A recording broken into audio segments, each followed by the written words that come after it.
বিশ্ব রাজনীতিতে এক টুকরো জলপথ কিভাবে বড় ধরনের ভূরাজনৈতিক উত্তেজনা কেন্দ্র হতে পারে তার অনন্য উদাহরণ হলো হরমুজ প্রণালী। ইরান ও ওমানের মাঝখানে অবস্থিত এই সংকীর্ণ প্রণালী শুধু একটি জলপথ নয়, বরং বিশ্বের জ্বালানি নিরাপত্তা, সামরিক ভারসাম্য ও আন্তর্জাতিক কূটনীতির জন্য একটি বিশাল স্পর্শকাতর অঞ্চল। ভৌগোলিক ও আঞ্চলিক দিক থেকে এখানে ইরানের রাজত্ব বেশি চলে।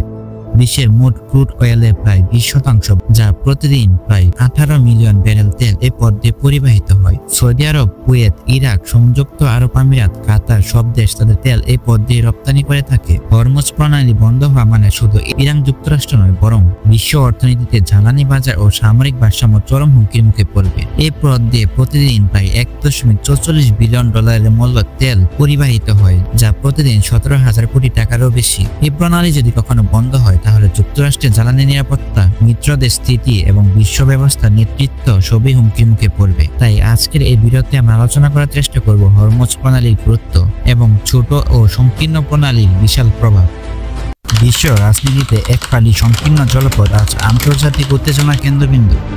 ইরান ও ওমানের মাঝখানে অবস্থিত এই হরমুজ প্রণালী প্রতিদিন প্রায় 18 বিলিয়ন ব্যারেলের তেল পরিবহনের মাধ্যমে বিশ্ব জ্বালানি নিরাপত্তার কেন্দ্রবিন্দুতে অবস্থান করে থাকে। এই প্রণালীটি সবথেকে সংকীর্ণ অংশ, মাত্র 39 কিলোমিটার দৈর্ঘ্য, তবে কার্যকর শিপিং করিডোরের প্রশস্ততা মাত্র 2 নটিক্যাল মাইল, যার মধ্যে দিয়ে প্রতিদিন শত শত তেলবাহী ট্যাঙ্কার যাতায়াত করে থাকে। বিশেষজ্ঞদের মতে যদি এই প্রণালী কোনোভাবে বন্ধ হয়ে যায় তাহলে তেলের দাম কয়েক গুণ বেড়ে যেতে পারে, যার ফলে বিশ্ব অর্থনীতি হুমকির মুখে পড়বে এবং তেল নির্ভর দেশগুলো চরম সংকটে পড়বে। এমন এক প্রণালীকে ঘিরে ইরান গড়ে তুলেছে কৌশলগত সামরিক শক্তি। ইরানের বিপ্লবী গার্ড বাহিনী IRGC নৌবাহিনী হরমুজ প্রণালীকে তদারকি করে থাকে, যার ফলে এটি কেবল বাণিজ্যিক নয় বরং সামরিকভাবে দখলযোগ্য ও সংঘাতপূর্ণ এলাকা হয়ে উঠেছে। হরমুজ প্রণালী সামরিক ইতিহাস বেশ রক্তাক্ত। 1980 থেকে 1988 সালের ইরান ইরাক যুদ্ধের সময় এই প্রণালীতে শুরু হয় ট্যাঙ্কার যুদ্ধ, যেখানে উভয় পক্ষের পরস্পর তেলবাহী জাহাজ আক্রমণ চালায়। এর ফলে যুক্তরাষ্ট্র ওই অঞ্চলে নৈরক্ষা কবচ ব্যবস্থা নেয়। 2019 সালে উত্তেজনা চরম পর্যায়ে পা রাখে, যেখানে যুক্তরাষ্ট্রের ড্রোন ভূপাতিত করে ইরান। অন্যদিকে ইরান ব্রিটিশ ট্যাঙ্কার স্টেন ইম্পিরও আটক করে।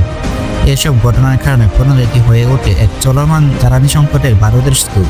অবশ্য উত্তেজনা প্রশমনে আন্তর্জাতিক উদ্যোগ অব্যাহত রয়েছে।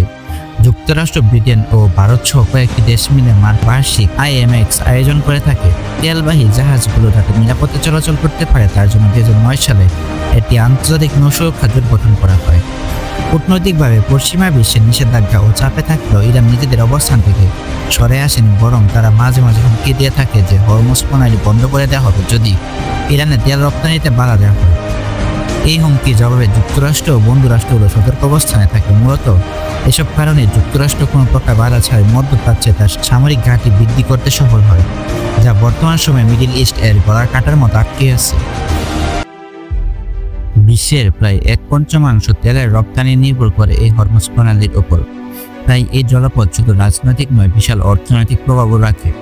হরমুজ প্রণালীতে প্রতিদিন শত শত ট্যাঙ্কার চলাচল করে, এতে সামান্য দুর্ঘটনা বড় পরিবেশের বিপর্যয় ডেকে আনতে পারে। তেলের ফাঁস হলে সামুদ্রিক বৈচিত্র্য ধ্বংসের মুখে পড়বে। একই সঙ্গে উপকূলীয় হাজার হাজার মানুষ যারা মাছ ধরার উপর নির্ভরশীল, তাদের জীবন অনিশ্চয়তায় পড়ে যাবে। তাই কিছু দেশ যেমন সৌদি আরব ও UAE ইতিমধ্যে পাইপলাইন নির্মাণ করে বিকল্প পথ তৈরি করার চেষ্টা করছে, কিন্তু এখনো এই প্রকল্প সম্পূর্ণ কার্যকর নয়। বিশ্লেষকরা মনে করে ভবিষ্যতে যদি ইরানের সঙ্গে পরমাণু আলোচনা ব্যর্থ হয় বা পশ্চিমা নিষেধাজ্ঞা আরোপ করা হয় তাহলে ইরান আবারও হরমুজ প্রণালী বন্ধের হুমকি দিতে পারে।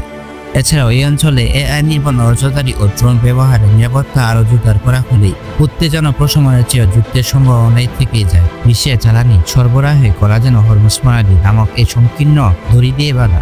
সামান্য উত্তেজনা গোটা বৈশ্বিক অর্থনীতি কাঁপাতে শুরু করে। এই কারণে কূটনৈতিক সমঝোতা, সামরিক ভারসাম্য এবং পরিবেশগত সচেতনতা এই জলপথ রক্ষার জন্য অপরিহার্য।